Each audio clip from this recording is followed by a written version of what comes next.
Happy weekend, YouTube, and welcome to my channel. I've been meaning to do videos for a long time, especially with movie reviews, but life got in the way, and I realized 2018 would be my year. I hope you enjoyed this video, and if you do, please like, share, and subscribe. So let's start with my honorable mentions, and of course I'll explain after I run through the list. So my honorable mentions are Pacific Rim 2, Ready Player One, A Wrinkle in Time, A Quiet Place. Now this may come as a surprise for some of you, but Avengers Infinity Wars, Solo, A Star Wars Story, Spider-Man Into the Spider-Verse, and this was really difficult not to put on my list, Aquaman, Mowgli, Bohemian Rhapsody, and Widows. Now, if you haven't pressed the dislike and walked away, let me answer your biggest question of why Infinity Wars is on my honorable mentions. Marvel Cinematic Universe has a formula. They've been sticking to it. I expect nothing less than a good movie. Like, I've always gotten it. I've never been disappointed. I've always left saying they did that thing.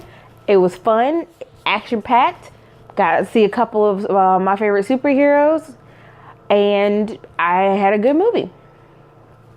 And then there's more movies that are coming out that I'm more excited about. Now let's get to the list. Number 10, Batman Ninja. I know what you're thinking. How I put Infinity Wars on the honorable mentions and Batman Ninja's not there because Batman's always been here. It's always a Batman movie. I get it, but it's more so not Batman, it's anime and anime Joker that I'm more excited about. With anime, like if you look at their villains, they're always cool, calm, and collected, but they're psychotic. They're meticulous, they're mysterious, and with the Joker, he's exactly that way for me. So this is just them being able to have some fun and play around with the Joker, and you can't tell me from the trailer that this Joker does not look cool. 何もないと思っていた. Now at number 9 we have Sicario 2. And now I love the first one, especially with the fact that you're dealing with a person that has to be okay with their own integrity or get down in the dirt with the worst of them to do the right thing. And with that, I know Emily Blunt's not coming back, but I loved Benicio del Toro in this. And I think he would bring a lot more back to this movie. So I'm super excited for Sicario 2. Now, number 8, and I'm surprised it's this low on my list, but it's Creed 2.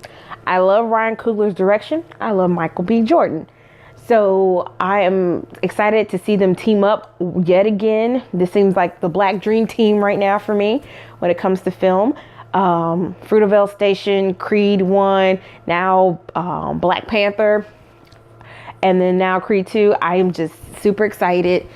And I can't wait to see what they bring to the table for this one. Now number 7, The New Mutants. I am super excited about this because it looks like a horror film.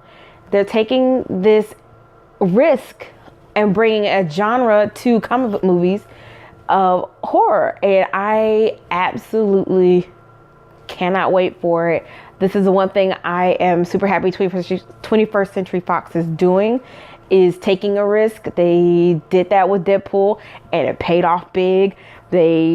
Someone took a risk with Logan because everybody's been waiting for him to be rated R, but they made it a Western and it is just one of my favorite comic book movies of all time. And I'm just ready to see what they do with this one. Plus, it's Arya Stark turning into a wolf. Need I say more?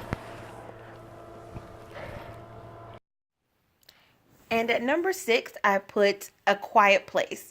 I am a big fan of really good horror films. And unfortunately, I haven't found that really good one. And this one seems awesome. Number 5 is going to be a smaller film. I don't think it's going to go to too many theaters. But it's called On Chisel Beach. Now, I read the book. And I absolutely love the book. It took me 2 days to read it. Granted, it could have took me a lot less time to read it. But I was in school doing my master's and I had other stuff to do. Plus, you know, I was living in England, so I was going to go out to pubs and go watch football or rugby and just call it a day. So I'm super excited to see this book translated to film. At number 4, I've got Fantastic Beasts and Where to Find Them, The Crimes of Grindelwald. Now, this, I understand, has a little bit of controversy tied to it with Johnny Depp, but I have waited 10 years for this story. 10 years. Right after I finished the 7th book, I was like, okay, JK, I know you got it in a vault somewhere. Time to release a prequel where I find out about Dumbledore and Grindelwald when they were coming up, before they were 100 and something years old. And it never happened. And I'm still waiting. But now I got a little bit of a film about it, and I'm going to go see it. There's no way you're going to stop this Harry Potter nerd from going to go see that. That's how much of a fan I am. And I'm not condoning anything Johnny Depp did, but this story I need told to me. And I need it told to me twice. I need it told in this movie, and I need JK to still write the book. Now on to my top 3. And these are obvious picks for me. And I'm hoping that they're in your, at least in your top 5. Number 3, Deadpool 2. I've always been rooting for Ryan Reynolds, and the fact that he is so seamlessly Wade Wilson and Ryan Reynolds, a fictional character and a real life character, and they seem to be intertwined, or they seem to be just the same person. Like whoever wrote Deadpool foresaw Ryan Reynolds playing him. But I absolutely love the first one. It is only second to the Dark Knight trilogy of a comic book movie that I've seen more than 5 times. I have never seen any other comic book movie more than twice. Eventually it's just like you watch it once and I'm like, oh, I remember everything, and then I'm good. So yeah, it's literally Deadpool and the Dark Knight trilogies that I've watched more than 5 times. At number 2 is The Incredibles 2. And this is, again, a short explanation. 14 years. It has taken 14 years.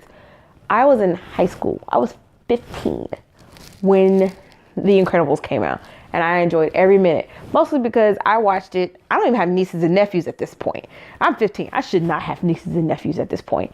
But my mom and me love cartoons. So we watched The Incredibles, and it was incredible, pun intended. And I could not believe it took this long for the second one. I will be first in line pushing little kids out of the way to watch this movie. And at number 1, which should be no surprise to anybody, once you get to know me a little bit more and you get to know this channel, this definitely should not come to a surprise. But number 1 is Black Panther. I've got black actors. I've got black director. I've got a black soundtrack. I've got blackness in its entirety in this movie. I've got a place in Africa that wasn't hit with colonialism or imperialist countries. That's what Africa should be, all over the place. But if I can only get it a little bit in this fictional place called Wakanda, fine. But I cannot wait. I will be walking up to get my ticket with my fist held high and my Black Panther t-shirt with the people in the dashikis behind me, all getting ready to go see this movie. And I hope it breaks records. I hope we all come out and support this and let this be number 1.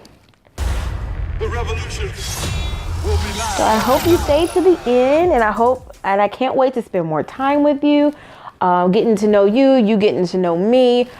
And again, if you like this, please like, share, and subscribe. I hope to keep this channel going. I want to keep this channel going. This is what I want to do with my life, is review movies, make clips, make film, write. And I want you to come on this journey with me. And always remember, keep dreaming.